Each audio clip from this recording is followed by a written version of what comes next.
Hello दोस्तों, audio stories के मेरे चैनल ऑडियो बुक हिंदी में एक बार फिर आप सबका स्वागत है। मैं हूं नीलिमा और मैं लेकर आई हूं आपके लिए कुछ प्यार भरी खट्टी मीठी कहानियां। दोस्तों, आज आप सुनेंगे दा विंची कोड का चौथा भाग। अध्याय 41। ज्यूरिख बैंक का डिपॉजिटरी विभाग 24 घंटे चालू रहने वाला सेफ बैंक था, जो सिर्फ नंबरों से पहचाने जाने वाले खातों की सेवाएं उपलब्ध कराता था। इसकी सबसे पुरानी और बढ़िया सेवा थी anonymous logger blind drop service, जिसे बेनामी सेफ डिपॉजिट बॉक्स के नाम से भी जाना जाता था। इसके ग्राहक स्टॉक सर्टिफिकेट्स से लेकर मूल्यवान कलाकृतियों तक जो कुछ भी जमा करना चाहते थे, अपना सामान गुमनाम तरीके से पूरी गोपनीयता के साथ जमा कर सकते थे और वैसे ही गुप्त तरीके से उसे निकाल भी सकते थे। सोफी ने टैक्सी को उसके भव्य गेट पर रोक दिया। सिर के ऊपर लगा हुआ एक वीडियो कैमरा सीधा उन्हें ताक रहा था और लैंगडन महसूस कर रहा था कि ये लुव्र के कैमरों जैसा नकली नहीं बल्कि सचमुच का कैमरा था। सोफी ने खिड़की का कांच उतारा और ड्राइवर की साइड में लगे एक इलेक्ट्रॉनिक पोडियम को देखा। उस पर लिखा था, चाबी यहाँ डालें। सोफी ने वो सुनहरी चाबी अपनी जेब से निकाली और पोडियम पर बने तिकोने छेद में डाल दी। तुरंत गेट खुल गया और वो आगे बढ़ गए और एक बार फिर से वही चाबी डालने का निर्देश। दूसरे पोडियम को पार करके वे एक गैराज में पहुंच गए। गाड़ी पार्क करके वे सामने बने दरवाजे की ओर बढ़े। वहां भी एक बार फिर से वही चाबी डालने का निर्देश। गेट खुल गया और वे दोनों अंदर दाखिल हो गए। उनके घुसते ही काउंटर के पीछे से एक लंबे आदमी ने सिर उठाकर देखा।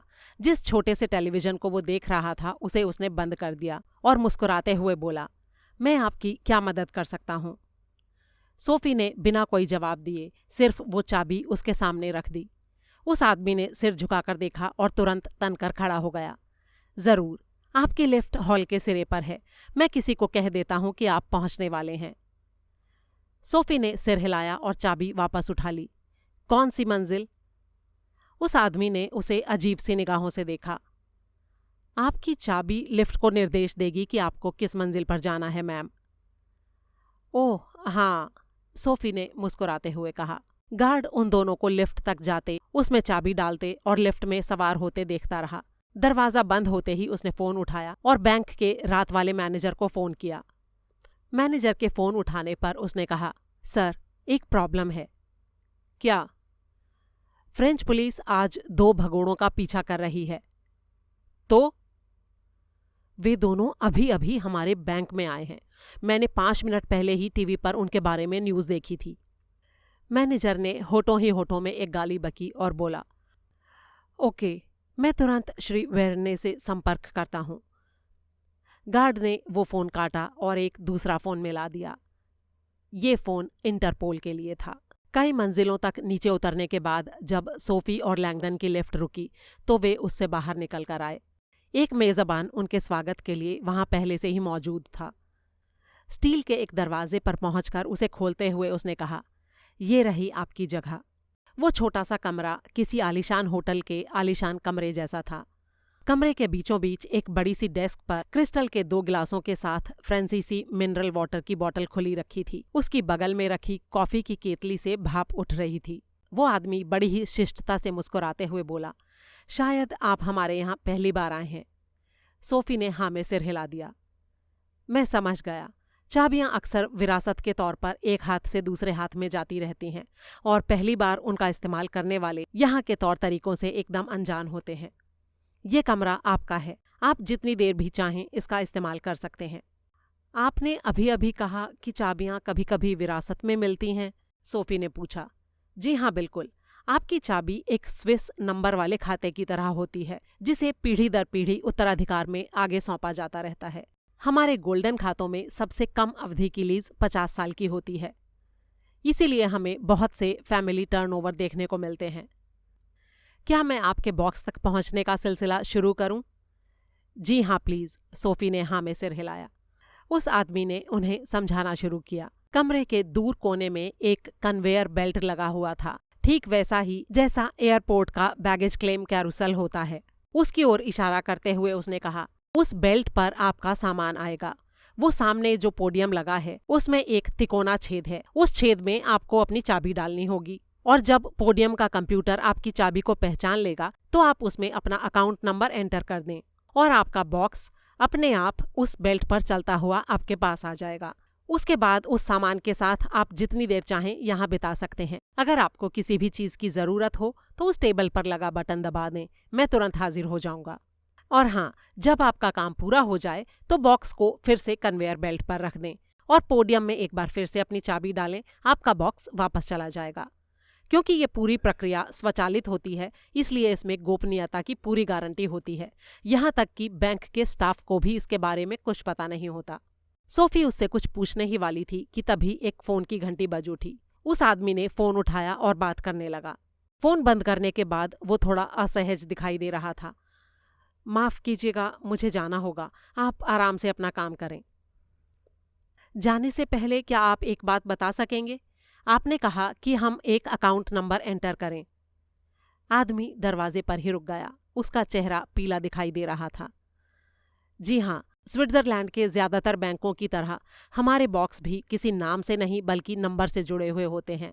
आपके पास एक चाबी होती है और अपना अकाउंट नंबर होता है, जिसकी जानकारी सिर्फ आपको ही होती है। आपकी चाबी आपकी आधी पहचान होती है और बाकी आधी पहचान है आपका निजी खाता number.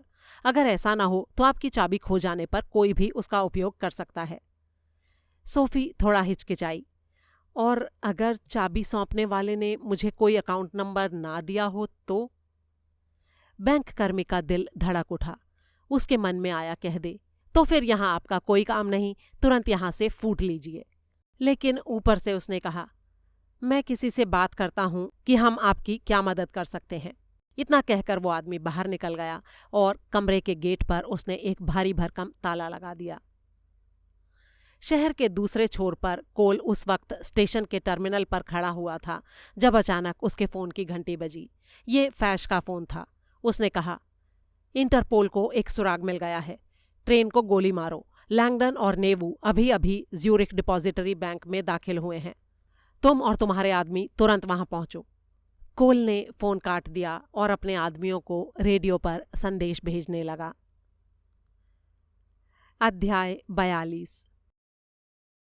Andre वेर्ने Zurich depository bank की पेरिस ब्रांच का अध्यक्ष था, जो बैंक के ऊपर ही एक आलीशान फ्लैट में रहता था। इस वक्त बैंक के अंडरग्राउंड गलियारे से भागता हुआ वो अजीब ख्यालों से घिरा हुआ था।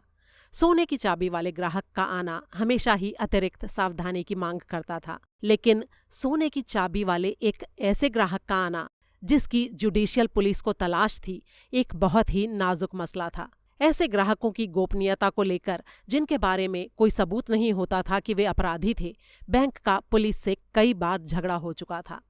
उसने मन ही मन सोचा, इससे पहले कि पुलिस आए मुझे इन लोगों को बैंक के बाहर निकालना होगा। अगर वो फुर्ती से काम लेता तो सिर पर सवार इस मुसीबत को आसानी से टाला जा सकता था। वेर्ने पुलिस को कह सकता था कि वे भगोड़े बैंक में आए तो थे, लेकिन क्योंकि वे ग्राहक नहीं थे और उनके पास अकाउंट नंबर नहीं था, इसलिए उन्हें बाहर निकाल दिया गया था। कमरे के दरवाजे पर रुकते हुए उसने एक गहरी सांस ली और मुस्कुराते हुए कमरे में प्रवेश किया। गुड इवनिंग, मैं एंद्रे वेर्ने हूँ। मैं आपकी क्या सेवा? बाकी का वाक्य उसके हलक में ही कहीं अटक कर रह गया। उसके सामने जो औरत खड़ी थी, उसे देखते ही उसके चेहरे पर ऐसे भाव उभर आए जैसे उसने एफिल टावर को उल्टे चलते हुए देख लिया हो। उसके इन भावों को देखकर सोफी ने उससे पूछा, माफ कीजिए, क्या हम एक दूसरे को जानते हैं? नहीं नहीं, मुझे तो ऐसा नहीं लगता। हमारी सेवाएं गोपनीय होती हैं। मेरे असिस्टेंट ने मुझे बताया कि आपके पास सोने की चाबी तो है, लेकिन अकाउंट नंबर नहीं है। क्या मैं पूछ सकता हूं कि आपको ये चाबी कैसे मिली? ये मेरे दादा ने मुझे दी थी। अच्छा, और आपके दादा ने आपको नंबर नहीं दिया? मेरे ख्याल से उनके पास इतना वक्त नहीं था, सोफी ने कहा।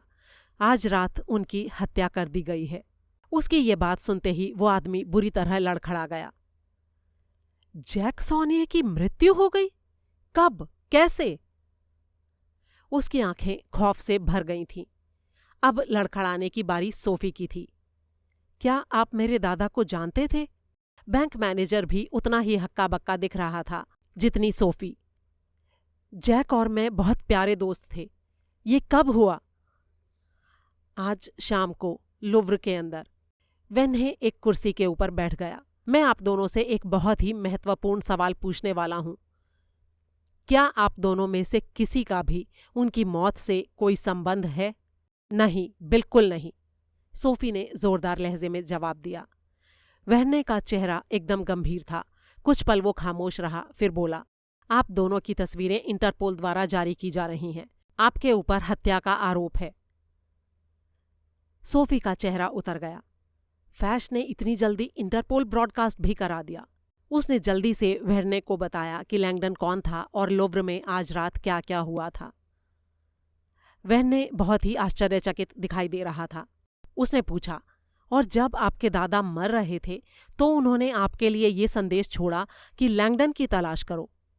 जी हाँ, और ये चाबी भी। सोफी ने चाबी निकालकर उसके सामने मेज पर रख दी। वेन्हे ने उसके ऊपर नजर डाली, लेकिन उसे छुआ नहीं। वे सिर्फ ये चाबी छोड़कर गए और कुछ भी नहीं? कागज का कोई पुर्जा, कुछ भी? जी नहीं, सिर्फ ये चाबी। ओह, माफ करना, लेकिन हर चाबी 10 अंकों के एक अकाउंट नंबर के साथ इलेक्ट्रॉनिक ढंग से जुड़ी होती है, जो पासवर्ड की तरह काम करता है। उस नंबर के बिना आपकी ये चाबी एकदम बेकार है। और इस बारे में मैं भी आपकी कोई मदद नहीं कर पाऊंगा, क्योंकि ग्राहक अपना अकाउंट नंबर खुद चुनते हैं, जिसका मतलब है कि नंबर की जानकारी सिर्फ ग्राहक और कंप्यूटर को होती है। यही एकमात्र तरीका है जिससे हम गोपनीयता सुनिश्चित करते हैं। सोफी ने उससे फिर से पूछा, क्या आपको कोई अंदाजा है कि मेरे दादा ने आपके बैंक में क्या सामान रखा हुआ है? जी नहीं, बिल्कुल भी नहीं। सुरक्षित बैंक की यही तो परिभाषा होती है। सोफी ने थोड़ा और जोर लगाते हुए कहा, देखिए, आज की रात हमारे पास बहुत ही कम समय है। मैं आपसे सीधा सीधा सवाल पूछती हूँ, क्या आपके लिए इस चिन्ह का या प्रायरी ऑफ सायन का कोई अर्थ है? उसने चाबी पर लगी मोहर उसे दिखाते हुए कहा। वेन्हे ने कोई प्रतिक्रिया नहीं दी और बोला, जी नहीं, हमारे बहुत से ग्राहक अपनी चाबियों पर इस तरह के लोगो लगाए रखते हैं। मुझे इसके बारे में कुछ नहीं पता। लेकिन न जाने क्यों अब वो कुछ घबराया हुआ सा नजर आने लगा था। सोफी ने थोड़ा और दबाव डाला। मेरे दादा ने मुझे आज फोन करके कहा था कि वे और मैं गंभीर खतरे में हैं। उन्होंने कहा था कि वो मुझे कुछ देना चाहते हैं और उन्होंने मुझे आपके बैंक की ये चाबी दी है। अगर आप हमें कुछ बता सकें तो ये हमारे लिए बहुत बड़ी मदद साबित होगी। मेरे दादा ने ये भी कहा था कि वे मुझे मेरे परिवार की सच्चाई बताना चाहते हैं। क्या इस बात का आपके लिए कोई मतलब है? बैंक मैनेजर ने हड़बड़ाए स्वर में कहा, देखिए मैम, आप जब बहुत छोटी थीं तभी आपका परिवार एक एक्सीडेंट में मारा गया था। मुझे खेद है। मैं जानता हूँ आपके दादा आपको बहुत प्यार करते थे। उन्होंने कई बार मुझसे कहा भी था। आपने जब उनसे संपर्क तोड़ दिया था तो उनको इस बात से बहुत तकलीफ होती थी।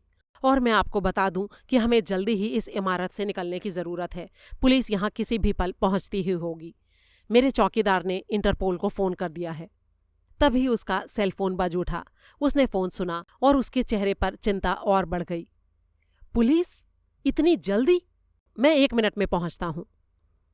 फ़ोन काटकर वो सोफी की ओर मुड़ा और बोला, पुलिस ने उससे ज़्यादा फुर्ती दिखाई है जितनी हम सोच रहे थे। वे 1 मिनट में यहाँ पहुँचने ही वाले हैं। सोफी का खाली हाथ वापस जाने का कोई इरादा नहीं था। उसने कहा, उन्हें कह दीजिए कि हम आए थे और यहाँ से जा चुके हैं। अगर वे बैंक की तलाशी लेना चाहें तो उनसे वारंट मांगिए। इसमें उन्हें वक्त लग जाएगा, तब तक हमारा काम हो चुका होगा। देखिए, जैक सॉनिये मेरे दोस्त थे और मेरे बैंक को इस तरह की खराब पब्लिसिटी की कोई ज़रूरत नहीं है। मैं इस गिरफ्तारी को अपने कंपाउंड के अंदर नहीं होने दूंगा। आप मुझे 1 मिनट का वक्त दीजिए और मैं देखता हूं कि मैं आप लोगों की क्या मदद कर सकता हूं, ताकि आप लोग गुप्त रूप से बैंक से बाहर निकल सकें। इससे ज़्यादा मैं आपकी और कोई मदद नहीं कर पाऊंगा। इतना कहकर वो तेजी से बाहर निकल गया। लैंगडन अचानक उठ खड़ा हुआ। सोफी ने उसकी आंखों में संतोष की एक चमक महसूस की।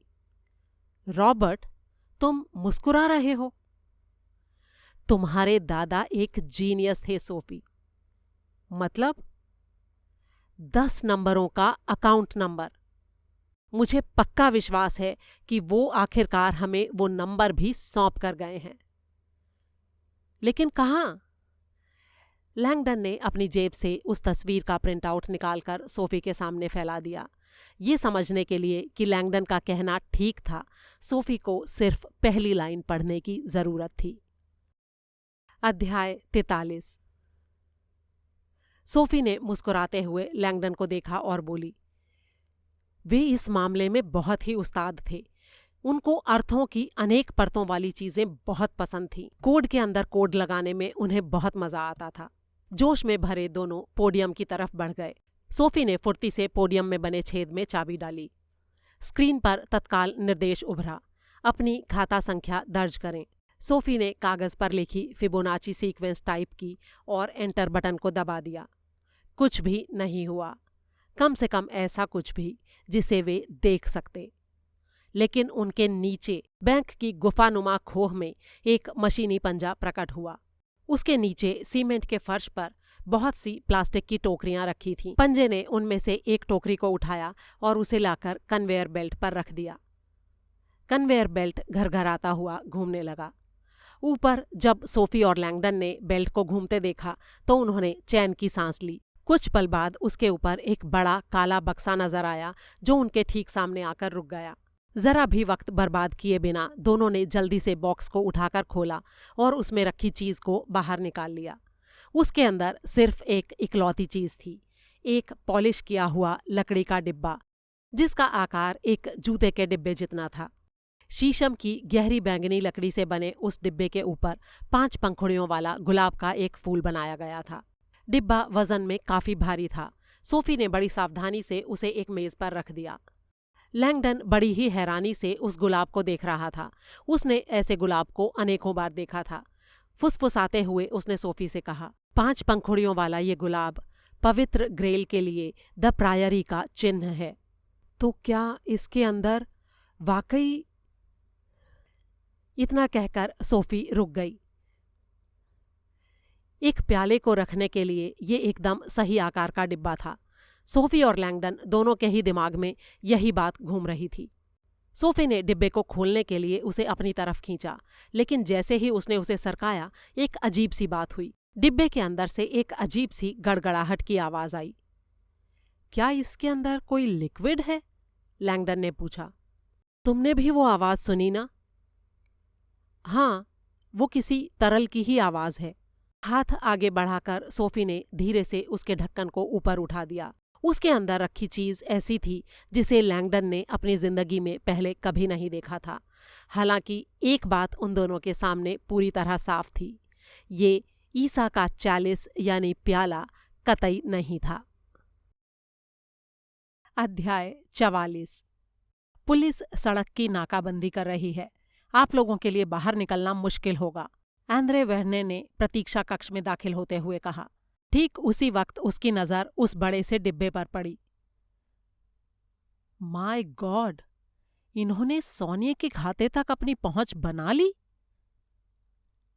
सोफी ने तुरंत डिब्बे के ढक्कन को बंद कर दिया और सिर उठाकर ऊपर देखा। आखिरकार हमारे पास अकाउंट नंबर था, उसने कहा। वेर्ने के लिए अब हालात बदल चुके थे। अब इन लोगों को सुरक्षित बाहर निकालना उसके लिए और भी जरूरी हो गया था। उसने सवाल किया, आप ये सामान अपने साथ लेकर जाना चाहेंगे या बैंक में वापस रखना चाहेंगे? हम इसे अपने साथ लेकर जाना चाहते हैं, सोफी ने जवाब दिया। ठीक है, तो आप इसे अपनी जैकेट में लपेट लें। मैं चाहता हूं कि किसी की भी नजर इस पर ना पड़े। आंद्रे ने खाली बक्से को जल्दी से वापस भेजा और चाबी निकालकर सोफी के हाथ में थमा दी। फिर वो उन्हें पिछवाड़े के एक रास्ते से निकालकर बैंक की परिवहन सेवा के एक ट्रक के पास ले गया और उसके माल भरने वाले विभाग में उन्हें बैठा दिया। उसने खुद ड्राइवर की वर्दी और टोपी पहनी और जल्दी से एक पिस्तौल भी अपनी जेब में ठूंस ली। उसके बाद वो फुर्ती से ट्रक को वहां से निकालकर बाहर ले गया। बैंक के दरवाजे पर पुलिस वालों ने रास्ता रोका हुआ था और पुलिस के एक दुबले पतले अधिकारी ने गेट पर उसे रुकने का इशारा किया। ट्रक के नजदीक आकर उसने माल भरने के डिब्बे की ओर इशारा किया और बोला, इसमें क्या है? वेर्ने ने रूखी फ्रांसीसी में जवाब दिया, मुझे क्या पता, मैं तो एक ड्राइवर हूं। कोल पर कोई असर पड़ता नजर नहीं आया। उसने कहा, हमें 2 अपराधियों की तलाश है। वेर्ने हंस पड़ा। तब तो आप सही जगह पर आए हैं। जिन लोगों के लिए मैं ड्राइविंग करता हूँ उनमें से कई कमीनों के पास इतनी दौलत है कि बिना अपराधी हुए ऐसा संभव ही नहीं है। पुलिस ने रॉबर्ट लैंगडन की तस्वीर उसे दिखाते हुए कहा, क्या ये आदमी आज रात तुम्हारे बैंक में था? मुझे क्या पता, मैं तो माल गोदाम का चूहा हूँ। वे हमें ग्राहकों के पास थोड़ी जाने देते हैं। अंदर जाकर रिसेप्शन पर पूछो। अच्छा ठीक है, अपना ट्रक खोल कर दिखाओ, इसमें क्या सामान है? वह ने भद्दे से ढंग से हंसा और बोला, ट्रक खोलूं? आपको लगता है मेरे पास इसकी चाबियां हैं? आपको लगता है वो हम लोगों पर भरोसा करते हैं? पता भी है हमें कितनी घटिया तनख्वाह मिलती है। तो तुम्हारे कहने का मतलब है कि तुम्हारे पास अपने ही ट्रक की चाबियां नहीं हैं? माल भरने के डिब्बे की नहीं है, बस इंजन की हैं। हमें थोड़ी पता होता है कि इसके अंदर क्या है। इस ट्रक में सामान लोड कब हुआ था? कई घंटों पहले। मुझे पूरी रात इसे चलाकर बहुत दूर तक लेके जाना है। पुलिस अधिकारी ने कोई प्रतिक्रिया नहीं की। उसकी आंखें उस ड्राइवर को ध्यान से देख रही थीं। पसीने की एक बूंद वहने की नाक पर से टपक पड़ने को तैयार थी। उसने अपनी बांह से नाक को पोंछते हुए कहा, भाई रात की पारी है, जाने दो। पुलिस अधिकारी ने उसकी कलाई की ओर इशारा करते हुए कहा, क्या यहाँ के सारे ड्राइवर रोलेक्स घड़ियां पहनते हैं? वहने ने सिर झुकाया और अपनी जैकेट की बांह के नीचे से झांकती बेहुदा ढंग से महंगी घड़ी के पट्टे को चमकते हुए देखा। शिट, फंस गया। लेकिन उसने तुरंत जवाब दिया, ये घड़ी, इसको मैंने एक ताइवानी फेरी वाले से खरीदा था 20 यूरो में। आपको चाहिए? 40 में दूंगा। आखिरकार पुलिस अधिकारी खामोश हो गया और एक ओर हट गया। नहीं, मुझे नहीं चाहिए, जाओ। जब तक ट्रक सड़क पर 50 मीटर आगे नहीं निकल गया तब तक वहने ने दोबारा सांस नहीं ली। और अब उसके सामने एक दूसरी समस्या थी। इन मुसीबतों को मैं कहाँ लेकर जाऊं? अध्याय 45। सिलास अपने कमरे में कैनवास की चटाई पर औंधा पड़ा था। उसकी पीठ और जांघ से खून रिस रहा था। मैंने चर्च को निराश किया है। इससे भी बुरा ये कि मैंने बिशप को निराश किया है। आज रात बिशप को मुक्ति मिलनी थी। 5 महीने पहले बिशप वेटिकन की एक बैठक से लौटे थे जहां उन्होंने कुछ ऐसा सुना था जिसने उन्हें अंदर से बदल कर रख दिया था। कई हफ्तों तक उदास रहने के बाद आखिरकार उन्होंने उस खबर को सिलास के साथ साझा किया था। लेकिन ये एकदम नामुमकिन है, सिलास सुनकर चिल्ला उठा था। मैं ये नहीं मान सकता। ये सच है, भयानक लेकिन सच। सिर्फ 6 महीनों में हम बर्बाद हो जाएंगे, एरेंगारोसा ने कहा था। बिशप के शब्दों ने सिलास के मन में दहशत भर दी थी। उसने मुक्ति के लिए प्रार्थना की थी और ईश्वर के ऊपर से उसका विश्वास एक पल के लिए भी डिगा नहीं था। ये तो कोई महीने भर बाद की बात थी जब अचानक परेशानी के बादल अपने आप छंट गए थे और संभावना की रोशनी नजर आने लगी थी। बिशप उम्मीद से भरे लग रहे थे। उन्होंने फुसफुसाते हुए कहा था, सिलास, ईश्वर ने हमें पंथ की रक्षा का एक अवसर दिया है। हमारी ये लड़ाई दूसरी ही लड़ाइयों की तरह बलिदान मांगेगी। क्या तुम ईश्वर के सिपाही बनोगे? सिलास अपने घुटनों के बल गिर पड़ा था और उसने कहा था, मैं ईश्वर का मेमना हूं। आप मुझे जैसा आपका दिल चाहे वैसे हाँकिए। और फिर बिशप ने उसे उस अवसर के बारे में बताया था जो उनके सामने उपस्थित हो गया था। एरेंगारोसा ने सिलास का संपर्क उस व्यक्ति से कायम कर दिया था जिसने उस योजना का प्रस्ताव रखा था। वो आदमी जो खुद को टीचर कहता था। हर बार जब भी वे फोन पर बात करते थे, सिलास हैरानी से भर उठता था। टीचर एक ऐसा आदमी प्रतीत होता था जो सब कुछ जानता था, जिसकी आंखें और कान हर जगह से जुड़े हुए थे। वो अपनी सूचनाएं कैसे हासिल करता था ये तो सिलास नहीं जानता था, लेकिन एरेंगारोसा को टीचर पर अगाध भरोसा था और उसने सिलास से भी ऐसा ही करने का आग्रह किया था। जैसा टीचर निर्देश दे वैसे ही करते जाओ और हम विजयी होंगे। लेकिन विजय उनके हाथ से फिसल गई थी। टीचर के साथ छल किया गया था। वो कीस्टोन एक चक्करदार अंधी गली थी और उनकी सारी उम्मीदों पर पानी फिर गया था। शर्म से अपना सिर लटकाए उसने अपना फोन डायल किया। टीचर, सब कुछ खत्म हो गया, वो धीरे से फुसफुसाया। और उसने सारी बात बताई कि किस तरह से उसके साथ धोखा किया गया था। टीचर ने बड़े ही सामान्य स्वर में जवाब दिया, तुम अपना विश्वास बहुत जल्दी गंवा देते हो। हमें अभी अभी सारी खबरें मिल चुकी हैं। रहस्य अभी जिंदा है। जैक सॉनिये ने मरने से पहले उस सूचना को आगे ट्रांसफर कर दिया था। मैं जल्दी ही तुम्हें फोन करूंगा। हमारा काम अभी पूरा नहीं हुआ है।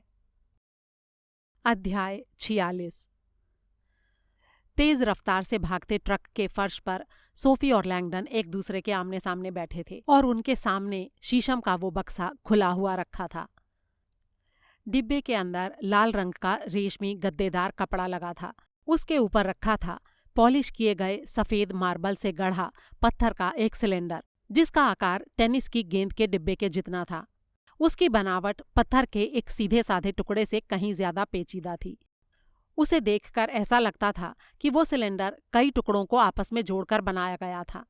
पीतल के एक नाजुक ढांचे के भीतर संगमरमर की 5 डिस्कों को एक दूसरे से चिपकाकर जोड़ा गया था।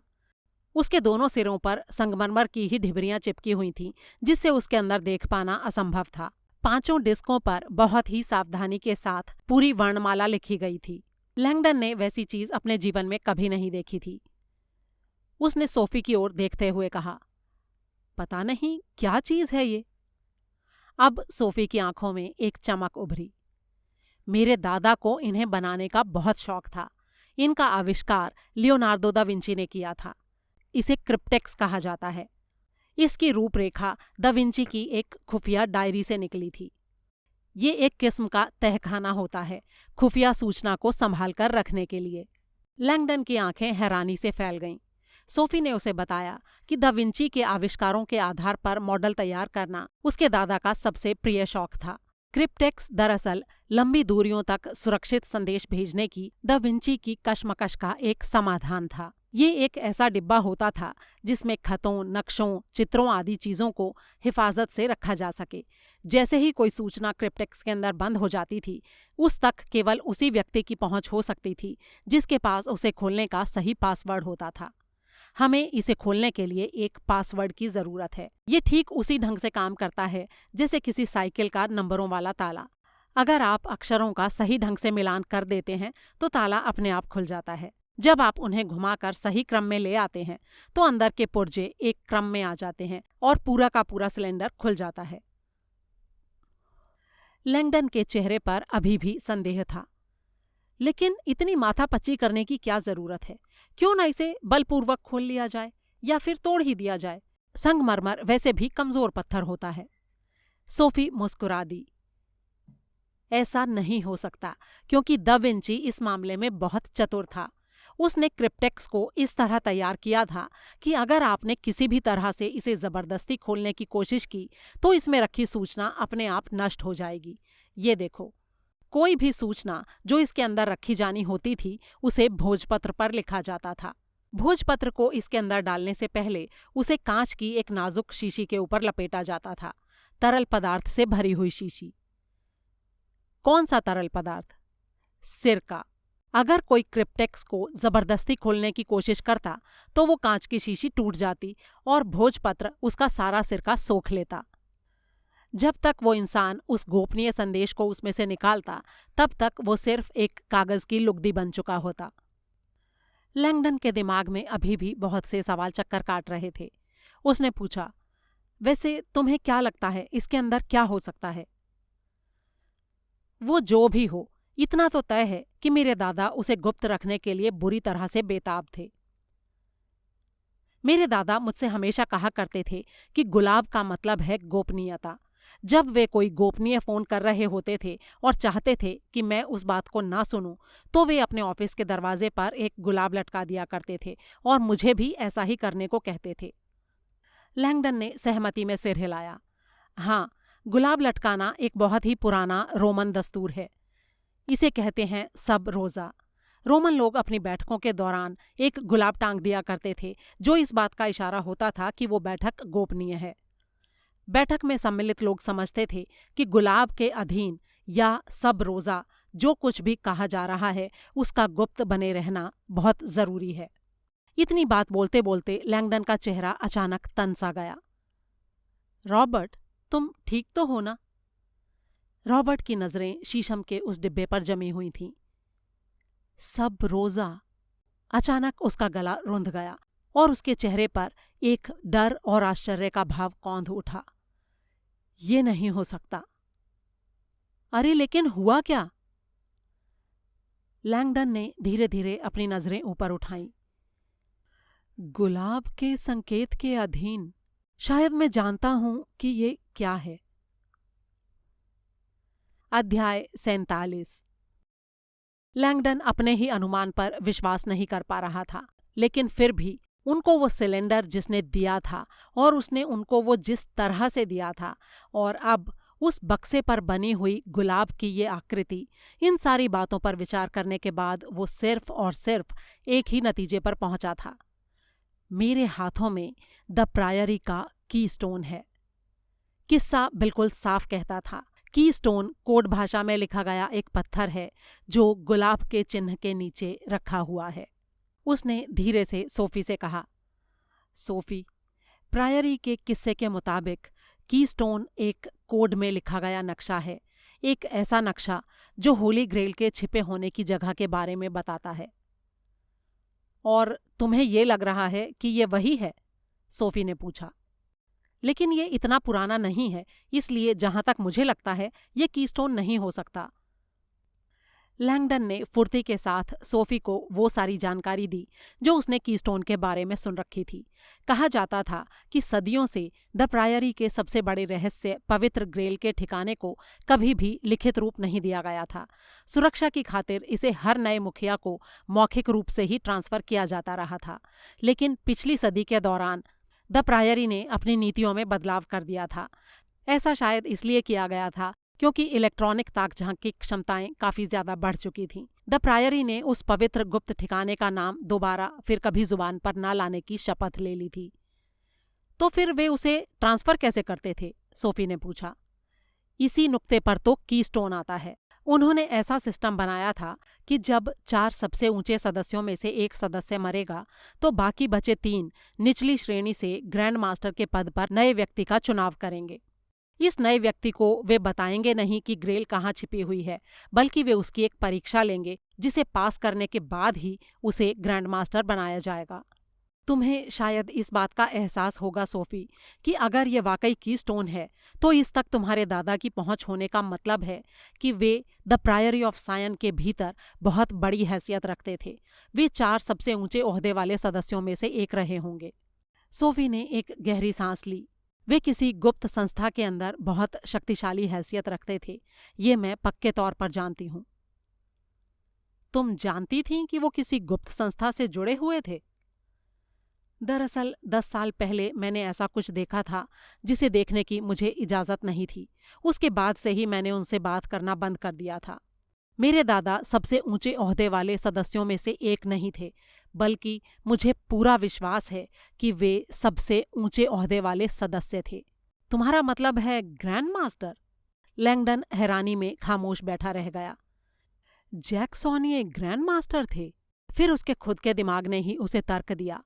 अगर प्रायरी के ग्रैंड मास्टर्स में Leonardo da Vinci, Botticelli, sir Isaac Newton, Victor Hugo, Jean Cocteau, ये सब अगर शामिल हो सकते हैं तो जैक सॉनिये क्यों नहीं? लेकिन एक बात उसे अभी भी समझ नहीं आ रही थी। अगर सॉनिये को अपनी मौत का भी भय था तो 3 और सदस्य भी तो थे जो उस रहस्य को जानते थे और इस तरह वे द प्रायरी की सुरक्षा की गारंटी थे। आखिर सॉनिये ने अपनी पोती को वो कीस्टोन सौंपने का जोखिम क्यों उठाया? और फिर लैंगडन को इसमें शामिल करने की भला क्या जरूरत थी? वो तो पूरी तरह से अजनबी आदमी था। इस पहेली का कोई हिस्सा तो गायब है, उसने सोचा। तभी अचानक ट्रक रुक गया। सोफी ने जल्दी से क्रिप्टेक्स के डिब्बे को बंद कर दिया और लैंगडन ने अपनी जैकेट उसके ऊपर डाल दी। तभी ट्रक का पीछे का दरवाजा खुला और वे दोनों ये देखकर हैरान रह गए कि ट्रक सड़क से काफी दूर एक जंगली इलाके में खड़ा था और दरवाजे के ठीक सामने वहने खड़ा था जिसके हाथों में एक पिस्तौल थी।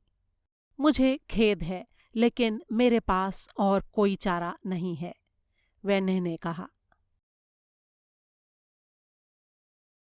अध्याय 48। सोफी ने बॉक्स को अपने सीने से चिपका लिया। लेकिन आप तो कह रहे थे कि आप और मेरे दादा दोस्त थे। बिल्कुल थे, और आपके दादा की संपत्ति की रक्षा करना मेरा सबसे पहला फर्ज है, और मैं ठीक वही कर रहा हूं। बॉक्स को नीचे फर्श पर रख दो। ये मेरे दादा ने मुझे दिया है। मैंने कहा नीचे रख दो। सोफी ने बॉक्स को नीचे रख दिया। मिस्टर लैंगडन, ये बॉक्स लेकर मेरे पास आइए। लेकिन आप ऐसा क्यों कर रहे हैं? लैंगडन ने पूछा। आपको क्या लगता है? अपने ग्राहक की संपत्ति की रक्षा के लिए। लेकिन आपके ग्राहक अब हम लोग हैं, सोफी ने कहा। वहने का चेहरा बर्फ की तरह सफेद पड़ गया। देखिए मैडम नेवू, मैं नहीं जानता कि आज रात ये चाबी और अकाउंट नंबर आपके हाथ कैसे लगा है, लेकिन ये बात साफ दिखाई दे रही है कि कुछ न कुछ गड़बड़ जरूर है। अगर मुझे आपके गुनाह की इस इंतहा की जानकारी होती तो बैंक से बाहर निकलने में मैंने कभी आपकी मदद नहीं की होती। लेकिन मैंने आपको कहा था कि उनकी मौत से हम दोनों का कोई संबंध नहीं है, सोफी ने कहा। अच्छा, और फिर भी रेडियो ये दावा कर रहा है कि आपकी तलाश न सिर्फ जैक सॉनिये की बल्कि 3 अन्य लोगों की हत्या के मामले में भी की जा रही है। 3 और हत्याएं? लैंगडन और सोफी भौंचक्के रह गए। यानी तीनों प्रधान? लैंगडन की निगाहें शीशम के उस डिब्बे पर जाकर टिक गईं। इसका मतलब अगर बाकी तीनों की भी हत्या हो चुकी है तो सोनिये के पास वाकई कोई विकल्प नहीं रहा होगा। उनके लिए किसी न किसी को वो कीस्टोन सौंपना जरूरी था। वह ने फिर से गुर्राया, ये बक्सा लेकर मेरे पास आइए मिस्टर लैंगडन। सोफी ने चिल्लाते हुए रॉबर्ट से कहा, नहीं रॉबर्ट, ऐसा कभी मत करना। तभी गोली चलने की आवाज गूंजी और एक गोली उसके सिर के ऊपर दीवार में जाकर लगी। उसकी झंझनाहट ने ट्रक के पिछले हिस्से को हिलाकर रख दिया और गोली का खाली खोल फर्श पर आ गिरा। लैंगडन सहम कर रह गया और कोई चारा न देखकर बक्से को हाथ में लिए वो दरवाजे की तरफ आगे बढ़ा। मुझे कुछ तो करना ही होगा, चलते हुए वो सोच रहा था। मैं द प्रायरी का कीस्टोन इस तरह किसी के हाथों में नहीं दे सकता। ट्रक के दरवाजे के नजदीक पहुंचने के बाद वहने ने उसे आदेश दिया, बॉक्स को दरवाजे की बगल में रख दो। लैंगडन झुका और उसने बॉक्स को नीचे रख दिया। अब खड़े हो जाओ। लैंगडन सीधा होने लगा लेकिन बीच में ही रुक गया। उसने फर्श पर ट्रक की दहलीज के पास पड़े कारतूस के उस छोटे से खोल को चोर निगाहों से देखा। सीधे खड़े होते हुए उसने उस खोल को चुपके से दहलीज की निचली चौखट के एकदम किनारे की तरफ सरका दिया। उन दोनों को ट्रक में पीछे की तरफ जाने का आदेश देकर वहने ने जल्दी से बॉक्स उठाया और नीचे जमीन पर रख दिया। उसके बाद वो जल्दी से ट्रक का दरवाजा बंद करने लगा, लेकिन न जाने क्यों दरवाजा बंद नहीं हो पाया। उसकी सिटकनी उस छेद के साथ बराबर फिट नहीं बैठ रही थी जिसमें उसे घुसाया जाना था। ये हो क्या रहा है? वहने ने सोचा। उसने बाहर से दरवाजे को जोर का धक्का दिया, लेकिन दरवाजा हिला नहीं। कोई चीज उसे रोक रही थी। इस बार वहने ने अपने पूरे कंधे का दबाव डालते हुए दरवाजे को धक्का दिया, लेकिन इस बार वो अंदर जाने की बजाय बहुत तेजी से बाहर की तरफ खुलता हुआ उसके चेहरे से जा टकराया और वो धक्का खाकर नीचे गिर गया। उसकी नाक दर्द से भन्ना उठी और उसने अपने चेहरे पर गर्म खून बहता महसूस किया। पिस्तौल उसके हाथ से छिटककर दूर जा गिरी थी।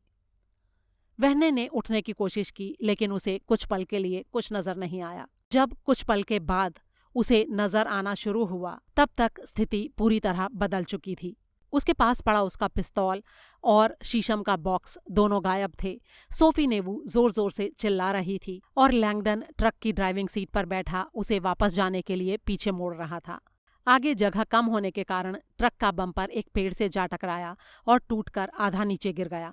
उसके बावजूद भी ट्रक रुका नहीं और पल भर में ही उसकी आंखों से दूर हो गया। अध्याय 49। अरिंगारोसा की कार वापस रोम की ओर भागी जा रही थी और उसने पाया कि वो एक बार फिर सोच रहा था कि टीचर ने उससे अब तक संपर्क क्यों नहीं किया। अपने लबादे की जेब से अपना सेलफोन निकालते हुए उसने सिग्नल चेक किया। वो बहुत कमजोर था। ड्राइवर ने बैकव्यू मिरर से उसकी ओर देखते हुए कहा, इतनी ऊंचाई पर सिग्नल अक्सर आता नहीं है। हम 5 मिनट में पहाड़ों से बाहर निकल जाएंगे और सर्विस बेहतर हो जाएगी। अरिंगारोसा सहसा चिंतित हो उठा। पहाड़ों पर सर्विस नहीं है? हो सकता है टीचर उससे संपर्क करने की कोशिश करता रहा हो। कहीं कोई गड़बड़ी ना हो गई हो। वो टीचर को फोन मिलाने को बेचैन हो उठा, लेकिन टीचर ने उसे साफ साफ शब्दों में कहा था कि वो खुद ही उससे संपर्क करेगा। अब जबकि अरिंगा रोसा को ऐसा लग रहा था कि हो सकता है उसका फोन ठीक से काम ना करता रहा हो, तो वो डर रहा था कि अगर टीचर ने उसे लगातार फोन किए होंगे तो जवाब न मिलने पर वो क्या सोच रहा होगा। उसने यही सोचा होगा कि कुछ गड़बड़ है, या कि मैं बॉन्ड हासिल करने में नाकामयाब रहा हूं, या और भी बदतर कि मैं ये पैसे लेकर भाग गया हूं। अध्याय 50। 60 किलोमीटर प्रति घंटे की मामूली रफ्तार पर भी उस ट्रक का लटकता हुआ बम्पर उजाड़ सड़क पर कड़कड़ाता हुआ घिसटता चला जा रहा था। उसमें से लगातार चिंगारियां छूट रही थीं। लैंगडन ने ट्रक को सड़क के एक किनारे पर रोका और नीचे उतरकर बम्पर पर बार बार अपने पैर से ठोकरें मारने लगा। कुछ ठोकरें मारने के बाद आखिरकार बम्पर टूटकर पूरी तरह अलग हो गया। उसने उसे उठाकर पेड़ों के झुरमुट के बीच फेंक दिया और वापस ट्रक की ओर चल पड़ा। चलते चलते वो ये सोच रहा था कि अब वे कहाँ जाएंगे। उनको जरा भी अंदाजा नहीं था कि उस क्रिप्टेक्स को कैसे खोला जाए या सोनिया ने उसे उनको क्यों दिया था। दुर्भाग्य से आज रात उनका बचे रहना इन सवालों के जवाबों पर ही निर्भर करता था। लैंगडन ने मन ही मन निश्चय किया, हमें मदद लेनी होगी, किसी एक्सपर्ट की मदद। पवित्र ग्रेल और द प्रायरी ऑफ सायन की दुनिया में ऐसा आदमी सिर्फ एक ही था। बेशक चुनौती इस बात की थी कि सोफी को उस बात के लिए राजी कैसे किया जाए। ट्रक के भीतर बैठी सोफी लैंगडन का इंतजार करते हुए अपनी गोद में शीशम के उस बक्से का भार महसूस कर रही थी और मन ही मन झल्ला रही थी। आखिर मेरे दादा ने ये मुझे क्यों पकड़ा दिया? उसे जरा भी समझ नहीं आ रहा था कि वो उसका क्या करे। उसके दिल ने उससे कहा, अपने दिमाग का इस्तेमाल करो सोफी, तुम्हारे दादा तुमसे कुछ कहने की कोशिश कर रहे हैं। बॉक्स के भीतर से क्रिप्टेक्स को निकालकर उसके छल्लों पर सोफी ने उंगलियां घुमाई। एक एक करके उन छल्लों को घुमाया। वे बड़ी ही आसानी से घूम गए। ना चाहते हुए भी सोफी ने उनसे एक शब्द की रचना की। हालांकि वो जानती थी कि ये बहुत ही जाहिर सा है, लेकिन फिर भी उसने 5 छल्लों को मिलाकर शब्द बनाया, ग्रेल, GRAIL। फिर उसने सिलेंडर के दोनों सिरों को हल्के से पकड़कर बाहर की ओर खींचा, लेकिन क्रिप्टेक्स जरा भी नहीं हिला। फिर उसने दूसरा शब्द बनाया, VINCI, विंची। इस बार भी कुछ नहीं। 2-4 और शब्द उसने ट्राई किए, लेकिन नतीजा वही 0। सोफी ने क्रिप्टेक्स को वापस बॉक्स में बंद कर दिया। तभी लैंगडन वापस आ गया और ट्रक फिर से चल पड़ा। लैंगडन ने उससे पूछा, क्या तुम्हें वर्साइल का रास्ता मालूम है? क्यों, वहां क्या घूमने जाना है? नहीं, मेरे मन में एक योजना है। एक धार्मिक हिस्टोरियन है जो वर्साइल के पास रहता है। मुझे ठीक से उसका पता याद नहीं, लेकिन हम उसे तलाश कर सकते हैं। मैं उसके घर 2-4 बार जा चुका हूँ। उसका नाम ली टीबिंग है। वो ब्रिटेन का भूतपूर्व शाही हिस्टोरियन है। और वो पेरिस में रहता है। दरअसल ग्रेल टीबिंग की सबसे बड़ी कमजोरी है। करीब 15 साल पहले जब प्रायरी कीस्टोन को लेकर कानाफूसियां चल रही थी, तब उसे पाने की उम्मीद में वो यहाँ आ गया था। तब से वो न जाने कितने गिरजाघरों की खाक छान चुका है। उसने कीस्टोन और ग्रेल पर कुछ किताबें भी लिखी हैं। वो इसे खोलने में शायद हमारी मदद कर सकता है और हमें बता सकता है कि हमें इसका क्या करना चाहिए। सोफी की आंखों में संदेह था। क्या वो भरोसे के लायक है? किस बात को लेकर? कि वो उस जानकारी को चुरा ना ले? हाँ, और साथ में हमें पुलिस के हवाले ना कर दे, सोफी ने कहा। दरअसल मैं उसको ये नहीं बताऊंगा कि पुलिस हमारी तलाश कर रही है। मुझे उम्मीद है कि वो हमें तब तक अपने घर में रहने देगा जब तक हम इन सारी समस्याओं का कोई हल नहीं निकाल लेते। लेकिन तुम अच्छी तरह जानते हो कि बहुत जल्दी ही फ्रांस में हर टेलीविजन पर हमारी तस्वीरें जारी हो चुकी होंगी। बेजुफैश मीडिया का हमेशा अपने फायदे के लिए इस्तेमाल करता है। लैंगडन को इस बात पर संदेह था कि टीबिंग टेलीविजन देखता होगा, वो भी रात के इस वक्त। लेकिन फिर भी इस बात पर विचार किया जाना तो जरूरी था। उसका दिल कह रहा था कि टीबिंग पूरी तरह से भरोसे के काबिल होगा, एक आदर्श सुरक्षित शरण स्थल। परिस्थितियों को देखते हुए वो लपक कर उनकी मदद करने के लिए तैयार हो जाएगा। उसने सोफी से कहा, टीबिंग एक शक्तिशाली सहयोगी हो सकता है और ये हमारे ऊपर निर्भर है कि हम उसे कितनी बात बताना चाहते हैं। और अगर फैश ने हमारे सिरों पर इनाम का ऐलान कर दिया तो पैसे के लालच में तो वो हमें पकड़वा सकता है। लैंगडन हंस पड़ा। यकीन करो, पैसे की इस आदमी को कोई जरूरत नहीं है। ली टीबिंग उतना अमीर है जितना कोई छोटा मोटा देश हो सकता है, और ये सारा पैसा उसे विरासत में मिला है। पेरिस के बाहर उसकी जागीर एक महल जैसी है जिसमें 2 प्राइवेट लेक्स भी हैं। उसको पैसे की कोई जरूरत नहीं है, और मुझे ये भी पता है कि वो फ्रांसीसी सरकार से नफरत करता है। फ्रांसीसी सरकार उससे बहुत ऊंची दरों पर टैक्स लेती है क्योंकि उसने एक हिस्टोरिकल मॉन्यूमेंट खरीद रखा है। उसे फैश की मदद करने की कोई जल्दबाजी नहीं होगी। और सबसे बड़ी बात यह है कि वो द प्रायरी ऑफ सायन और पवित्र ग्रेल के बारे में जितना जानता है उतना इस दुनिया में कोई नहीं जानता।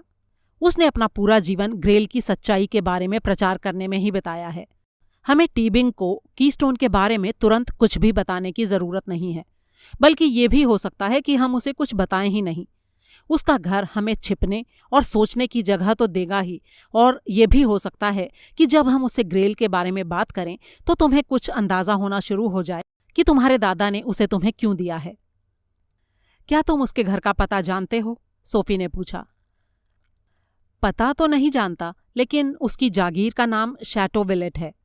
उसे तो मैं जानती हूँ, वो कैसल इलाके में है, यहां से कोई 20 मिनट की दूरी पर, सोफी ने कहा। कहीं वो इतनी रात गए हमारे वहां आने की बात का बुरा तो नहीं मानेगा? मुझे नहीं लगता, लैंगडन ने कहा। और हां, तुम्हें एक बात पहले ही बता दूं कि वो सर ली टीबिंग है, और वो थोड़ा सनकी और नमूना टाइप का इंसान है। कई साल पहले जब उसने हाउस ऑफ यॉर्क का इतिहास तैयार किया था, तब महारानी ने उसे नाइट की उपाधि से विभूषित किया था। तो तुम्हारा मतलब है हम एक नाइट से मिलने जा रहे हैं? सोफी ने मजाकिया अंदाज में कहा। लैंगडन मुस्कुराते हुए बोला, हम लोग ग्रेल की जिज्ञासा लेकर जा रहे हैं सोफी। एक नाइट से बेहतर इसमें हमारी मदद भला और कौन कर सकता है। अध्याय 51। 185 एकड़ में फैली शैटो विलेट नाम की वो जागीर पेरिस की उत्तर पश्चिमी दिशा में वर्साइल इलाके में स्थित थी। उसके विशाल भव्य गेट के आगे लैंगडन ने अपना ट्रक रोका और गेट के बाहर लगे इंटरकॉम का बटन दबा दिया। काफी देर इंतजार करने के बाद उधर से एक चिड़चिड़ाया हुआ फ्रांसीसी स्वर सुनाई दिया। शैटो विलेट, कौन है? मैं रॉबर्ट लैंगडन हूं और सर ली टीबिंग का दोस्त हूं। मुझे उनकी मदद की जरूरत है। मेरे मालिक सोए हुए हैं, मैं भी सोया हुआ था। आपको उनसे क्या काम है? मसला निजी किस्म का है, उनकी बेहद दिलचस्पी का। तो फिर वे आपसे सुबह मिलना पसंद करेंगे। लैंगडन ने जोर दिया, ये बहुत ज्यादा महत्वपूर्ण है। उतनी ही महत्वपूर्ण सर ली की नींद भी है। अगर आप उनके दोस्त हैं तो आपको पता होगा कि उनका स्वास्थ्य अच्छा नहीं रहता। सर ली बचपन में पोलियो के शिकार हो गए थे और अब वे पांव में ब्रेसिस पहनते थे और बैसाखियों के सहारे चलते थे। लेकिन लैंगडन ने अपनी पिछली मुलाकात के दौरान उनको इस कदर जीवंत और रंगीन मिजाज पाया था कि वे कहीं से अपंग नहीं लगते थे। उसने कहा, अगर आप उन्हें ये बता दें कि मैंने ग्रेल के बारे में एक जानकारी हासिल की है तो आपकी बड़ी मेहरबानी होगी। ये जानकारी सुबह तक इंतजार नहीं कर सकती। दूसरी ओर कुछ देर खामोशी बनी रही। फिर एक दूसरी आवाज सुनाई दी। आहा, तुम अभी भी अमेरिका के टाइम के हिसाब से चल रहे हो। लैंगडन उस आवाज को पहचानते हुए हंस दिया और बोला, इस अजीब टाइम पर तुम्हें जगाने के लिए माफी चाहता हूं ली। मेरे नौकर ने मुझे बताया कि तुम ना सिर्फ पेरिस में हो बल्कि ग्रेल के बारे में भी बात कर रहे हो। मुझे लगा कि ये सुनकर तुम जाग जाओगे, और वही हुआ है। क्या इस बात की कोई संभावना है कि तुम अपने एक पुराने दोस्त के लिए दरवाजा खोल दो? जो लोग सत्य की खोज में लगे होते हैं वो दोस्त से कुछ ज्यादा होते हैं, वो भाई होते हैं। लैंगडन ने सोफी की ओर आंख से इशारा किया। वो जानता था कि टीबिंग को नौटंकी करने में बड़ा मजा आता है। उधर से टीबिंग का स्वर फिर से आया। निश्चय ही मैं तुम्हारे लिए गेट खोलूंगा, लेकिन पहले मुझे ये कन्फर्म करना होगा कि तुम्हारा दिल सच्चा है या नहीं। तुम्हारी ईमानदारी की परीक्षा। तुम्हें मेरे 3 सवालों का जवाब देना होगा। लैंगडन सोफी की ओर देखकर फुसफुसाया, सब्र से काम लेना, मैंने कहा था ना, यह आदमी पूरा नमूना है। तुम्हारा पहला सवाल, मुझे तुम्हें कॉफी पिलानी होगी या चाय? लैंगडन टीबिंग की भावनाओं से अच्छी तरह वाकिफ था। उसने कहा, चाय, अर्ल ग्रे। बहुत अच्छे। दूसरा सवाल, दूध या शक्कर? लैंगडन हिचकिचाया। सोफी उसके कानों में फुसफुसाई, मेरे ख्याल से अंग्रेज दूध पसंद करते हैं। लैंगडन ने कहा, दूध। उधर खामोशी रही। ओके, शक्कर? फिर से खामोशी। अरे, तभी लैंगडन को याद आया वो कड़वा ड्रिंक जो उसे पिछली मुलाकात के दौरान पिलाया गया था, और वो समझ गया कि ये एक ट्रिक क्वेश्चन है। उसने कहा, नींबू के साथ अर्ल ग्रे। इस बार टीबिंग की खुशी भरी आवाज सुनाई दी। आहा, अब ठीक है। और आखिर में सबसे जरूरी सवाल, वो कौन सा साल था जब एनले में एक हार्वर्ड का मल्लाह आखिरी बार एक ऑक्सफर्ड के आदमी से आगे निकल गया था? लैंगडन को इस बारे में कोई जानकारी नहीं थी, लेकिन वो इस सवाल की एक ही वजह की कल्पना कर सकता था। उसने जवाब दिया, इस तरह का कोई मजाक कभी हुआ ही नहीं। गेट एक झटके से खुल गया। तुम दिल के सच्चे हो मेरे दोस्त, तुम अंदर आ सकते हो। अध्याय 52। डिपॉजिटरी बैंक ऑफ ज्यूरिख के रात के मैनेजर के फोन की घंटी बजी। उसने फोन उठाया तो उधर से बैंक के अध्यक्ष आंद्रे वेहने की आवाज सुनकर उसे शांति मिली। उसने कहा, आप कहाँ चले गए सर? यहाँ पुलिस आई हुई है, सब लोग आपका इंतजार कर रहे हैं। आंद्रे ने कहा, मैं थोड़ी मुश्किल में हूं, मुझे तुम्हारी मदद चाहिए। हमारा जो 3 नंबर का ट्रक है, मुझे उसको हासिल करना जरूरी है। मैनेजर ने अपने डिलीवरी शेड्यूल की जांच की। लेकिन वो तो यहीं है सर, नीचे गोदाम में खड़ा है।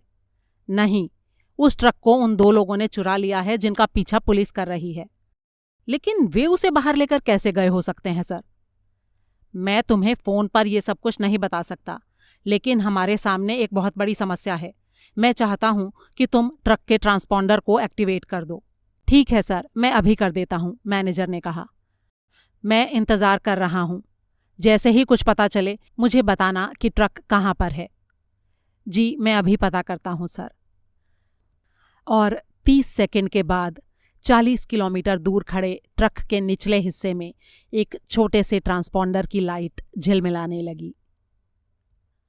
अध्याय 53। सोफी और लैंगडन शैटो विलेट के भीतर दोनों ओर पेड़ों की कतारों के बीच से गुजरते टेढ़े मेढ़े रास्ते पर अपना ट्रक लेकर आगे बढ़ रहे थे। ट्रक को सामने के दरवाजे तक ले जाने की बजाय लैंगडन उसे पेड़ों के बीच दुबके एक छोटे से पार्किंग इलाके में ले गया। उसने कहा, हमें सड़क से इस ट्रक के दिखाई दे जाने का जोखिम नहीं उठाना चाहिए, और ना ही इस बात का कि ली ये सोचने लगे कि हम इस टूटे हुए ट्रक में सवार होकर क्यों आए हैं। सोफी ने सहमति में सिर हिलाया और कहा, लेकिन क्रिप्टेक्स का क्या करें? चिंता की कोई जरूरत नहीं। टीबिंग कभी दरवाजा खुद नहीं खोलता। वो मेहमानों के सामने प्रवेश करना पसंद करता है। उसके आने से पहले मैं इसे छिपाने के लिए कोई जगह ढूंढ लूंगा। और हाँ, मैं तुम्हें याद दिला दूं कि सर ली का स्वभाव थोड़ा अजीब तरह का मजाकिया किस्म का है। कई बार लोगों को उसकी बातें अजीब लगती हैं। तुम प्लीज उसकी किसी बात का बुरा मत मानना। अंदर जाने पर नौकर उनको एक सुंदर ड्योढ़ी के रास्ते एक बड़े ही आलीशान ढंग से सजे कमरे में ले गया।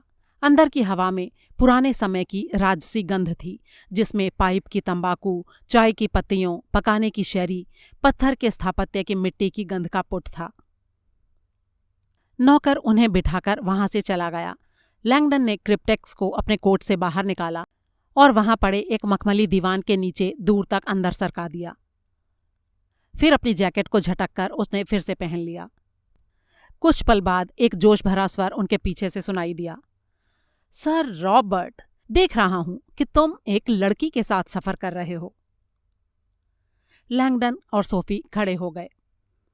गुड इवनिंग सर ली, मैं सोफी नेवू से आपका परिचय कराने की इजाजत चाहता हूं, लैंगडन ने कहा। ये मेरे लिए सम्मान की बात है। फिर सोफी की ओर मुड़ते हुए उसने कोमलता से उसका हाथ अपने हाथ में लिया, अपना सिर हल्के से झुकाया, उसकी उंगलियों पर धीरे से सांस ली और अपनी आंखों में मजाक का भाव ले आया। My lady. सोफी ने लैंगडन की ओर देखा। उसे समझ नहीं आ रहा था कि वो समय में 200-300 साल पीछे की तरफ चली गई है या फिर किसी पागलखाने में आ गई है। जिस नौकर ने दरवाज़ा खोला था वो अब चाय की ट्रे लेकर दाखिल हुआ और उसने मेज़ पर उसे करीने से लगा दिया। टीबिंग ने बताया, ये रेमी है, मेरा नौकर। नौकर ने रूखे ढंग से सिर हिलाया और फिर से वहां से चला गया। टीबिंग ने फुसफुसाते हुए कहा, ये लियोन का रहने वाला है, लेकिन सॉस बहुत अच्छी बनाता है। अच्छा, मुझे तो लगता था कि तुमने अंग्रेज नौकर रखे होंगे, लैंगडन ने कहा। अरे नहीं नहीं, अंग्रेज कुक तो मैं सिवाय एक फ्रांसीसी टैक्स कलेक्टर के अलावा और किसी के लिए नहीं चाहूंगा। माफ कीजिएगा मिस नेवू, प्लीज सच मानिए कि फ्रांसीसियों के लिए मेरी नफरत सिर्फ राजनीति और फुटबॉल तक ही सीमित है। आपकी सरकार मेरा पैसा छीनती है और आपकी फुटबॉल टीम ने हाल ही में हमारी बेइज्जती की है। सोफी सहज ढंग से हंस दी। टीबिंग पल भर उसे देखता रहा और फिर लैंगडन की ओर देखने लगा। कुछ हुआ है, तुम दोनों बहुत परेशान लग रहे हो। लैंगडन ने एक ठंडी आह भरते हुए सिर हिलाया। हमारी ये रात बड़ी ही दिलचस्प गुजरी है ली। हम लोग तुमसे द प्रायरी ऑफ साइन के बारे में बात करने के लिए आए हैं। टीबिंग की भौहें सिकुड़ गईं। यानी मामला वाकई ग्रेल से ताल्लुक रखता है। तुम कह रहे थे कि तुम कुछ जानकारी लेकर आए हो। क्या कोई नई चीज है रॉबर्ट? शायद, हम पक्के तौर पर कुछ नहीं कह सकते। हमें बेहतर ढंग से समझ में आएगा अगर पहले हमें तुमसे कुछ जानकारी मिल सके। टीबिंग ने अपनी उंगलियां हिलाईं। हमेशा की तरह एक चालाक अमेरिकन, इस हाथ दे उस हाथ ले। बहुत अच्छे, मैं तुम्हारी सेवा में हाजिर हूं। बताओ क्या पूछना चाहते हो? लैंगडन ने गहरी सांस ली और कहा, मैं चाहता हूं कि तुम मेहरबानी करके मिस नेवू को होली ग्रेल की असली प्रकृति के बारे में बताओ। अध्याय 54। दीवान पर लैंगडन की बगल में बैठी हुई सोफी चाय पीती और बिस्किट खाती हुई कैफीन और खाने के अच्छे प्रभाव को महसूस कर रही थी। सर ली टीबिंग के चेहरे पर मुस्कुराहट थी और वो फायरप्लेस के सामने अटपटे ढंग से चहलकदमी कर रहा था। उसने बोलना शुरू किया। ज्यादातर लोग मुझसे ये पूछते हैं कि होली ग्रेल कहाँ पर है। मेरे ख्याल से ये ऐसा सवाल है जिसका जवाब मैं कभी नहीं दे सकूंगा, लेकिन कहीं ज्यादा महत्वपूर्ण सवाल ये है कि होली ग्रेल क्या है। ग्रेल को पूरी तरह से समझने के लिए हमें सबसे पहले बाइबल को समझना जरूरी है। तुम न्यू टेस्टामेंट को कितना अच्छी तरह जानती हो? सोफी ने कंधे उचका दिए। सच कहा जाए तो बिल्कुल भी नहीं। मुझे एक ऐसे आदमी ने पाला है जो लियोनार्दो दा विंची का पुजारी था। ये बात सुनकर टीबिंग हैरान भी हुआ और खुश भी। कमाल है, तब तो तुम्हें यह भी मालूम होगा कि लियोनार्दो होली ग्रेल के रहस्य का एक रखवाला था और उसने अपनी कला में उसके बारे में कई सुराग छोड़े हैं। हाँ, रॉबर्ट ने मुझे ये बात बताई थी। और न्यू टेस्टामेंट के बारे में दा विंची के विचार? उनकी मुझे कोई जानकारी नहीं। टीबिंग ने एक किताब उठाकर उसका एक पन्ना खोलकर सोफी के सामने रख दिया। सोफी ने उन शब्दों को पढ़ा। बहुत से लोगों ने जनसाधारण को ठगने के लिए बनावटी बातों और झूठे चमत्कारों को अपना धंधा बना रखा है। Leonardo da Vinci. ये देखो, यहाँ एक कोट और भी है। चौंधिया देने वाला अज्ञान हमें गुमराह करता है। ओ बेचारे भंगुर प्राणियों, अपनी आंखें खोलो। Leonardo da Vinci. सोफी के बदन में हल्की सी झुरझुरी दौड़ गई। दा विंची बाइबल के बारे में बात कर रहा है? टीबिंग ने हाँ में सिर हिलाया। बाइबल के बारे में लियोनार्दो की भावनाएं सीधे होली ग्रेल की ओर इशारा करती हैं। दरअसल दा विंची ने असली ग्रेल का चित्र भी बनाया था, जो मैं तुम्हें थोड़ी देर में दिखाऊंगा। लेकिन पहले हमें बाइबल के बारे में बात करनी होगी, और बाइबल के बारे में जो भी तुम्हारे लिए जानना जरूरी है उसको संक्षेप में इस तरह से कहा जा सकता है। बाइबल फैक्स के द्वारा स्वर्ग से नहीं भेजी गई है।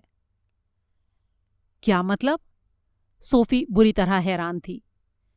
माय डियर, बाइबल इंसान के द्वारा बनाई गई रचना है, भगवान के द्वारा नहीं। वो किसी जादुई ढंग से आसमान से नहीं टपकी है, उसको इंसान ने लिखा है, और वो भी उथल पुथल से भरे अनेकों युगों के ऐतिहासिक दस्तावेजों के तौर पर। और न जाने कितने हजारों अनुवादों और संशोधनों के बाद वो अपनी मौजूदा शक्ल तक पहुंची है। इतिहास में इस किताब का अंतिम रूप से निश्चित संस्करण कभी भी मौजूद नहीं रहा है।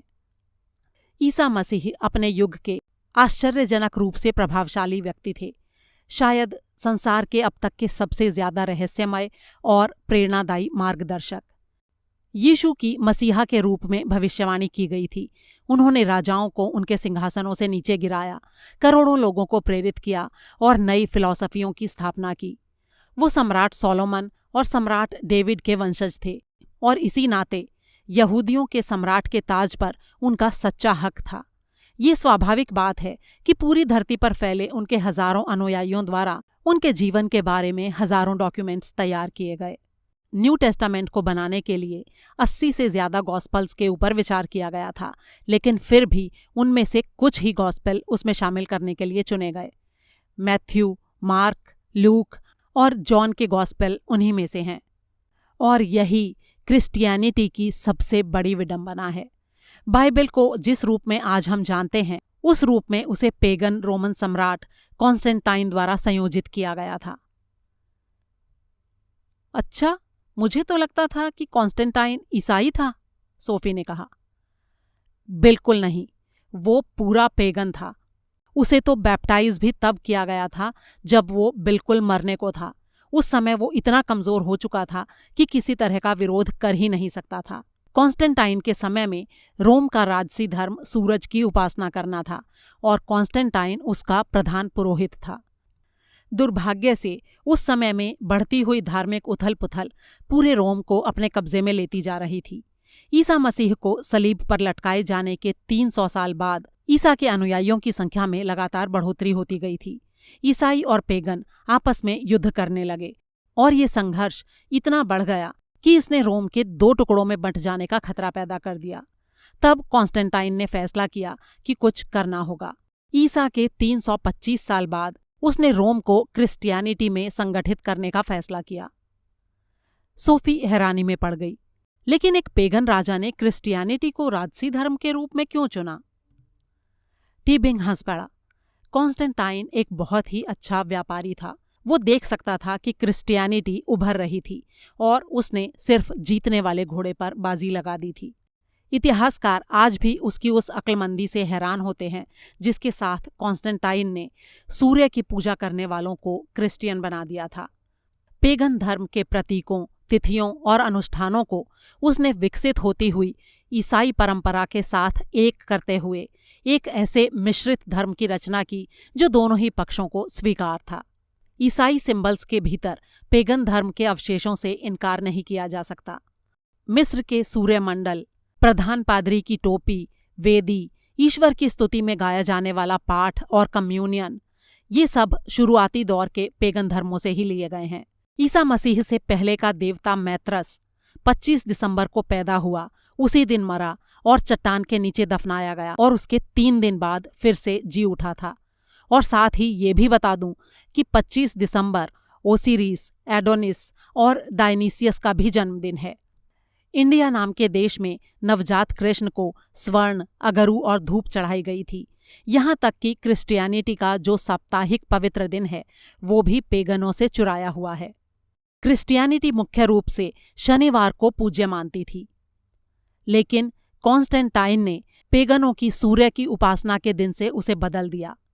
आज तक भी चर्च जाने वाले लोग इतवार को साप्ताहिक उपासना में शामिल होते हैं, बिना ये जाने कि वो असल में पेगन सूर्य देवता की आराधना करने के लिए इकट्ठे हुए हैं। सोफी का दिमाग चकरा रहा था। और इन सारी बातों का संबंध ग्रेल से है? बिल्कुल है।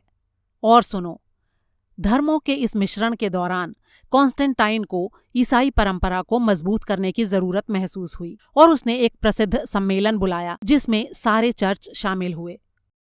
इस सम्मेलन में क्रिश्चियनिटी के कई पहलुओं पर बहस हुई और उनके ऊपर वोटिंग हुई। ईस्टर की तिथि, बिशप की भूमिका, धार्मिक उत्सवों का प्रबंध और ईसा की दिव्यता। सोफी का दिमाग घूम गया। ईसा की दिव्यता, क्या मतलब? मेरी प्यारी बच्ची, इतिहास में उस पल ईसा को उनके अनुयायियों द्वारा एक नश्वर पैगंबर के रूप में देखा जाता था, एक महान और शक्तिशाली इंसान के रूप में, यानी ईश्वर के बेटे के रूप में नहीं। बिल्कुल नहीं। ईसा को ईश्वर के बेटे के रूप में स्थापित किए जाने के लिए अधिकृत तौर पर प्रस्ताव रखा गया और फिर उसके ऊपर वोटिंग कराई गई थी। क्या आप ये कह रहे हैं कि ईसा की दिव्यता एक चुनाव का नतीजा थी? बिल्कुल, मैं यही कह रहा हूं। दरअसल ये सारा ताकत का खेल था। चर्च और राज्य के काम करते रहने में ईसा की एक मसीहा वाली छवि बहुत ज्यादा महत्व रखती थी। बहुत से विद्वानों का दावा है कि शुरुआती दौर के चर्च ने ईसा के मानवीय रूप को मिटाकर उनको दिव्यता का लबादा पहना दिया और अपनी सत्ता का विस्तार करने के लिए इस चीज का इस्तेमाल किया। मैंने इस विषय पर कई किताबें लिखी हैं। फिर तो धर्म में विश्वास रखने वाले ईसाई हर रोज आपको नफरत से भरे ईमेल भेजते होंगे, सोफी ने कहा। बिल्कुल नहीं, बड़ी संख्या में पढ़े लिखे ईसाई अपने धर्म के इतिहास को अच्छी तरह से जानते हैं। ईसा सचमुच ही महान और शक्तिशाली थे। कॉन्स्टेंटाइन ने लोगों के साथ जो कपट किया, उससे ईसा की महिमा कम नहीं हो जाती। ये कोई नहीं कह रहा है कि ईसा कोई ढोंगी थे, ना ही कोई इससे इनकार कर रहा है कि वे इस धरती पर चले थे और उन्होंने करोड़ों लोगों को एक बेहतर जिंदगी की ओर प्रेरित किया था। हम सिर्फ इतना कह रहे हैं कि कॉन्स्टेंटाइन ने ईसा के उस प्रभाव और महत्व का गलत फायदा उठाया और ऐसा करते हुए उसने क्रिश्चियनिटी को वो शक्ल दी जिस शक्ल में आज हम उसे देखते हैं। इस सारे किस्से में जो एक प्रैक्टिकल दिक्कत थी वो ये थी कि कॉन्स्टेंटाइन ने ईसा की मौत के करीब 4 सदियों बाद उनकी हैसियत में ये बढ़ोतरी की थी। इसलिए हजारों ऐसे दस्तावेज पहले से ही मौजूद थे जो उनकी जिंदगी को एक नश्वर इंसान के रूप में पेश करते थे। कॉन्स्टेंटाइन इस बात को अच्छी तरह जानता था कि उसे इतिहास की किताबों को दोबारा से लिखवाने की ज़रूरत होगी और इसी ज़रूरत के भीतर से क्रिश्चियनिटी की हिस्ट्री का सबसे क्रांतिकारी पल पैदा होता है। कॉन्स्टेंटाइन ने एक नई बाइबल लिखने का ठेका दिया और उसके लिए बहुत सा पैसा मुहैया कराया। उस नई बाइबल से ईसा के उन सारे गॉस्पेल्स को हटा दिया गया जो उन्हें एक इंसान के रूप में चित्रित करते थे और उन चरित्रों को जोड़ दिया गया जो उन्हें ईश्वर जैसा बताते थे। शुरुआती सारे चरित्रों यानी गॉस्पेल्स को बैन कर दिया गया और उन्हें इकट्ठा करके जला दिया गया। हिस्टोरियंस की किस्मत से कुछ ऐसे गॉस्पेल्स किसी तरह से बचे रह गए। 1950 के दशक में जूडियन रेगिस्तान में कुमरैन के करीब एक गुफा में डेड सी स्क्रॉल छिपे हुए मिले थे और 1945 में कॉप्टिक स्क्रॉल नागहामदी में मिले थे। ये दोनों ही स्क्रॉल वास्तविक ग्रेल का किस्सा तो बताते ही हैं, साथ ही ये ईसा मसीह को एक इंसान के रूप में चित्रित करते हैं। वेटिकन ने इन दस्तावेजों को जारी न होने देने की जी तोड़ कोशिश की, लेकिन वो सफल नहीं हुए और अंत में इससे पहले कि मैं तुम्हें दा विंची का बनाया होली ग्रेल का चित्र दिखाऊं, मैं चाहूंगा कि तुम जल्दी से एक नज़र इस पर भी डाल दो। उसने मेज पर रखी एक किताब को उठाकर उसका एक पन्ना खोलकर सोफी के आगे कर दिया, जिस पर एक रंगीन चित्र बना हुआ था। मेरा ख्याल है कि तुम इस चित्र को पहचानती होंगी। सोफी के सामने संसार का सबसे प्रसिद्ध चित्र था, द लास्ट सपर। ये ईसा और उनके शिष्यों का उस पल का चित्रण है जब ईसा ने घोषणा की थी कि उन उपस्थित शिष्यों में से कोई एक उन्हें धोखा देगा। उसने कहा, हाँ, इस चित्र को तो सभी जानते हैं, मैं भी जानती हूं। तो क्या तुम मुझे एक छोटा सा गेम खेलने की इजाजत दोगी? जरा प्लीज अपनी आंखें बंद करो। सोफी ने आंखें बंद कर ली। अब ये बताओ कि ईसा मसीह कहां पर बैठे हुए हैं? बीच में। बहुत बढ़िया। और वे और उनके शिष्य क्या व्यंजन खा रहे हैं? ब्रेड, जाहिर सी बात है। बहुत बढ़िया। और वे पी क्या रहे हैं? वाइन, वे वाइन पी रहे हैं। ग्रेट। अब एक आखिरी सवाल, मेज पर वाइन के कितने गिलास हैं?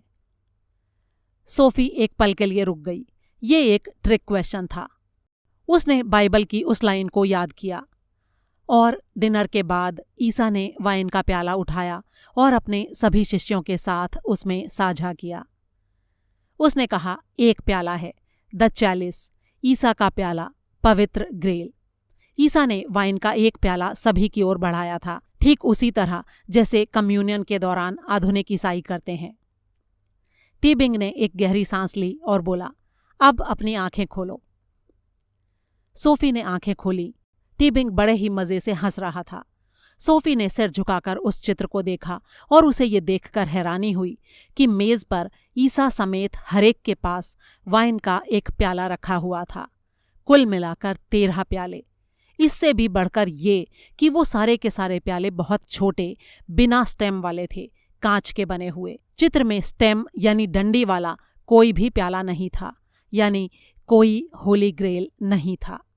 टीबिंग ने बड़े ही मजेदार स्वर में कहना शुरू किया, तुम्हें यह जानकर झटका लगेगा कि दा विंची ने जिन अजीब बातों को इस चित्र में शामिल किया है, उनको ज्यादातर विद्वानों ने या तो देखा ही नहीं है या फिर उन्हें नजरअंदाज कर दिया है।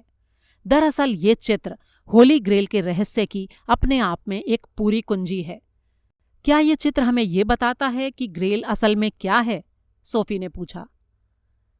नहीं, ये नहीं कि वो क्या है, वो हमें ये बताता है कि वो कौन है। होली ग्रेल कोई चीज नहीं है सोफी, असल में वो एक इंसान है।